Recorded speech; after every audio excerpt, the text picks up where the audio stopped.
आप सभी छात्र छात्राओं का एक बार फिर से आपके अपने YouTube चैनल एसएस स्टडी में फिर से स्वागत है।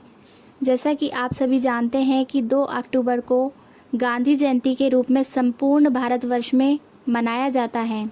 गांधी जयंती के उपलक्ष्य में आज हम गांधी जी के जीवन पर चर्चा करेंगे, इसलिए आप वीडियो के आखिर तक बने रहिएगा। महात्मा गांधी 2 अक्टूबर 1869 से 30 जनवरी 1948 तक कार्य उपलब्धियां।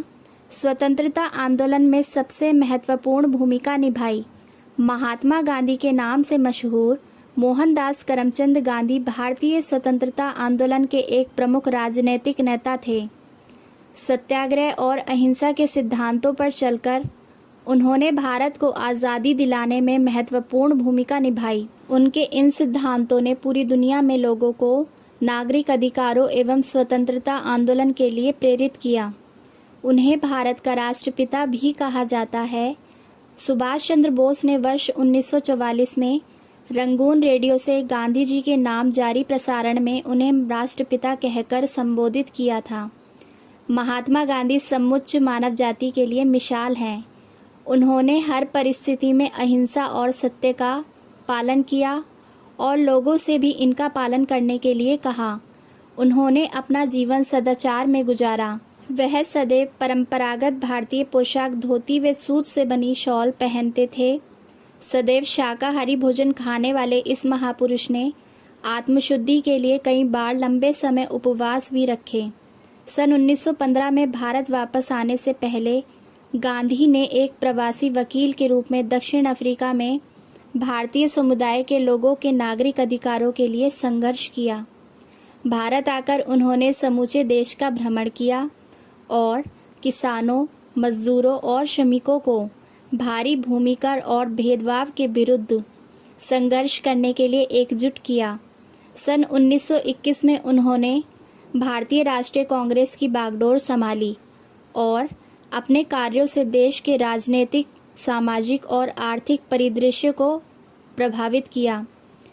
उन्होंने सन 1930 में नमक सत्याग्रह और इसके बाद 1942 में भारत छोड़ो आंदोलन से खासी प्रसिद्धि प्राप्त की।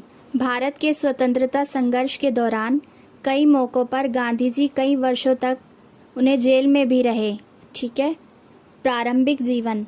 गांधी जी का जीवन किस प्रकार था, इस बारे में हम इस पैराग्राफ में पढ़ेंगे। मोहनदास करमचंद गांधी का जन्म भारत में गुजरात के एक तटीय शहर पोरबंदर में 2 अक्टूबर सन 1869 को हुआ था। उनके पिता करमचंद गांधी ब्रिटिश राज के समय काठियावाड़ की एक छोटी सी रियासत पोरबंदर के दीवान थे।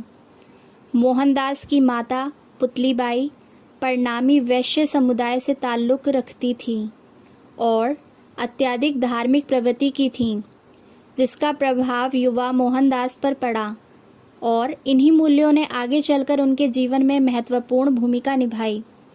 वह नियमित रूप से व्रत रखती थीं और परिवार में किसी के बीमार पड़ने पर उसकी सेवा शुश्रूषा में दिन रात कर देती थीं। इस प्रकार मोहनदास ने स्वाभाविक रूप से अहिंसा, शाकाहार, आत्मशुद्धि के लिए व्रत और विभिन्न धर्मों और पंथों को मानने वालों के बीच परस्पर सहिष्णुता को अपनाया। सन 1883 में 13.5 साल की उम्र में ही उनका विवाह 14 साल की कस्तूरबा से करा दिया गया। जब मोहनदास 15 वर्ष के थे तब इनकी पहली संतान ने जन्म लिया, लेकिन वह केवल कुछ दिन ही जीवित रही। उनके पिता करमचंद गांधी भी इसी साल यानी कि 1885 में चल बसे। बाद में मोहनदास और कस्तूरबा के 4 संतान हुई: हरिलाल गांधी, मणिलाल गांधी, रामदास गांधी और देवदास गांधी। उनकी मिडिल स्कूल की शिक्षा पोरबंदर में और हाई स्कूल की शिक्षा राजकोट में हुई। शैक्षणिक स्तर पर मोहनदास एक औसत छात्र ही रहे।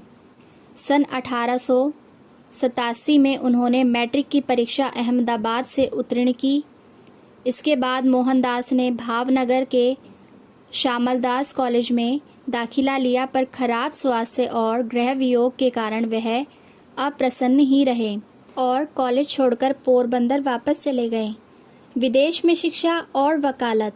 मोहनदास अपने परिवार में सबसे ज़्यादा पढ़े लिखे थे, इसलिए उनके परिवार वाले ऐसा मानते थे कि वह अपने पिता और चाचा का उत्तराधिकारी बन सकते हैं।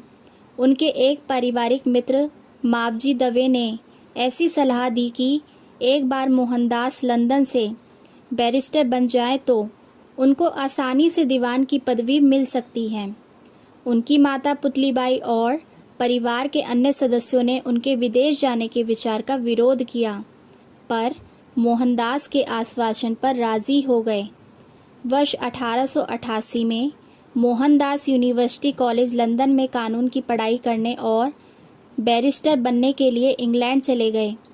अपने माँ को दिए गए वचन के अनुसार ही उन्होंने लंदन में अपना वक्त गुजारा। वहाँ उन्हें शाकाहारी भोजन खाने से संबंधित बहुत कठिनाई हुई और शुरुआती दिनों में कई बार भूखे ही रहना पड़ता था।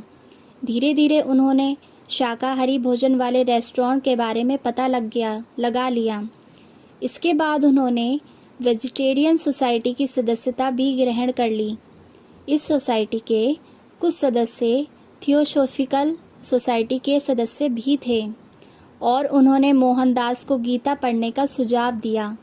जून 1891 में गांधी भारत लौट गए और वहां जाकर उन्हें अपनी मां के मौत के बारे में पता लगा। उन्होंने बॉम्बे में वकालत की शुरुआत की, पर उन्हें कोई खास सफलता नहीं मिली। इसके बाद वो राजकोट चले गए, जहां उन्होंने ज़रूरतमंद के लिए मुकदमे की अर्जियां लिखने का कार्य शुरू कर दिया, परंतु कुछ समय बाद उन्हें यह काम भी छोड़ना पड़ा। आखिरकार सन 1893 में एक भारतीय फर्म से नेटल में 1 वर्ष के करार पर वकालत का कार्य स्वीकार कर लिया। आज की वीडियो में बस इतना ही। ये थी महात्मा गांधी जी के बारे में कुछ महत्वपूर्ण जानकारियाँ जो हम सभी को पता होनी चाहिए, इसलिए वीडियो को ज़्यादा से ज़्यादा शेयर कीजिए ताकि आगे भी ऐसी अच्छी अच्छी वीडियोस और इन्फॉर्मेशन हम आपके लिए लाते रहें। आप सभी का वीडियो देखने के लिए बहुत बहुत धन्यवाद और गांधी जयंती की बहुत बहुत शुभकामनाएं।